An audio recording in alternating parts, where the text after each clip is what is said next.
Without a doubt, the presence of SpaceX has benefited the aerospace industry a lot. A big burden has been lifted off the shoulders of NASA, saving them a ton of money.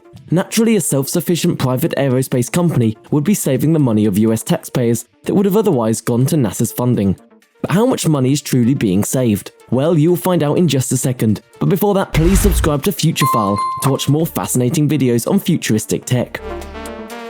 We'll start from September the 16th, 2014. On that day, NASA announced that Boeing and SpaceX had received contracts to provide crewed launch services to the ISS. For completing the same contract requirements, Boeing would receive up to $4.2 billion, while SpaceX would receive up to $2.6 billion. Both Boeing CST-100 flying on United Launch Alliance ULA, Atlas V and SpaceX Dragon V2 flying on Falcon 9 were awarded for the same set of requirements, completing development and certification of their crew vehicle, then flying a certification flight followed by up to 6 operational flights to the ISS. The contracts included at least 2 operational flights for each company. NASA was essentially paying SpaceX and Boeing to carry out their usual mission, that of providing astronauts to the International Space Station. These costs went towards the most important requirements and aspects of launching a rocket into space, namely rocket fuel and running costs. If NASA had undertaken the entire project by themselves, the costs could have easily reached into the tens of billions, a moderately predictable bracket of 25 to 75 billion US dollars. For comparison, the Apollo program cost NASA a total of 256 billion US dollars when adjusted for inflation. The famous space shuttle that NASA had previously made use of cost $450 million per launch alone, excluding all the other costs that went into successfully completing a launch along with the return trip back to Earth for the space shuttle.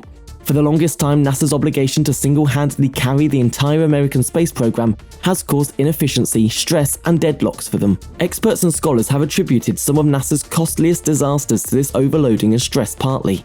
A psychological factor also weighs heavily on those that manage and run NASA, as it is run by the hard-earned money of regular law-abiding US citizens, the tax-paying public.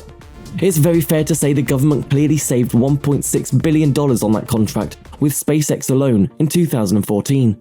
Now keep in mind that even Boeing's more expensive bid was saving the government a lot of money over the conventional cost plus contracting the government usually does with defense and aerospace projects. The commercial crew contracts were innovative and saved a lot of money over NASA, doing the same thing the traditional way. It's even in this context where it might have cost the government 5 times as much to do it cost, plus that its bid from SpaceX saved $1.6 billion over the same service from Boeing. $1.6 billion is simply the beginning though, as the breakdown of further tasks and their outsourcing helps reduce the overall costs more. Another example is the SLS. The SLS has cost the US taxpayer $20 billion so far, and is not likely to launch until late 2021 at the earliest. At the same time, SpaceX has built their Falcon Heavy without one dime of taxpayer money, and it is available to launch any payload that is currently set for the SLS. The SLS does not even have an approved payload yet.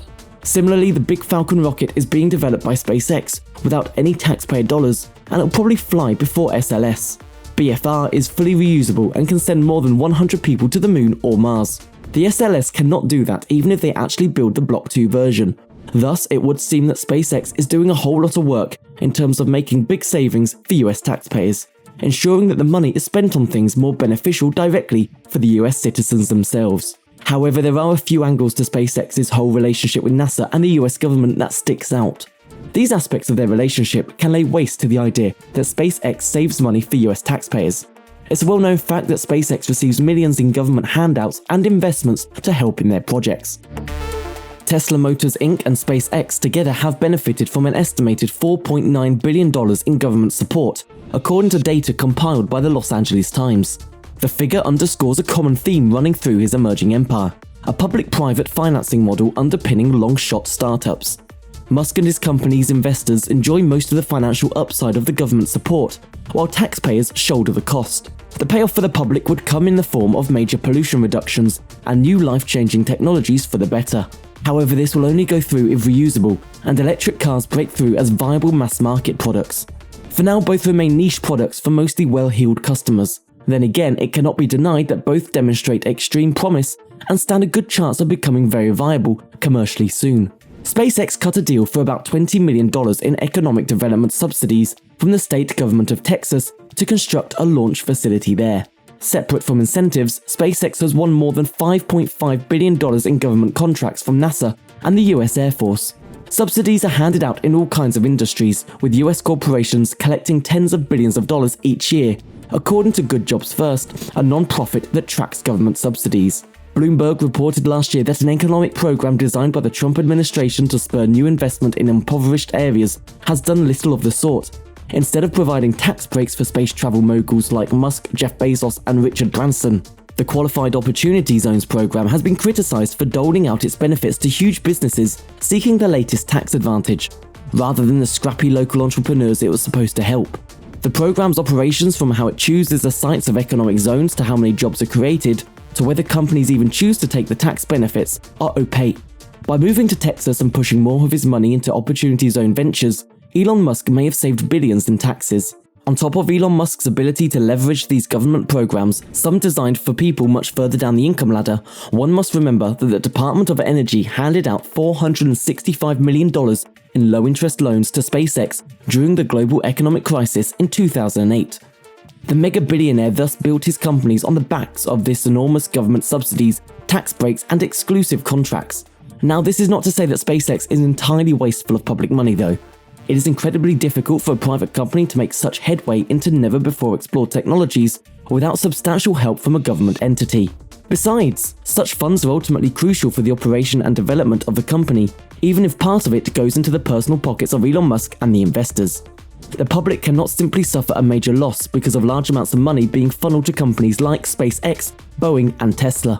Money allocated for public works, maintenance, and social programs is kept separate, and it is the fault of the government or relevant government corporations if the public ends up not seeing much benefit from it.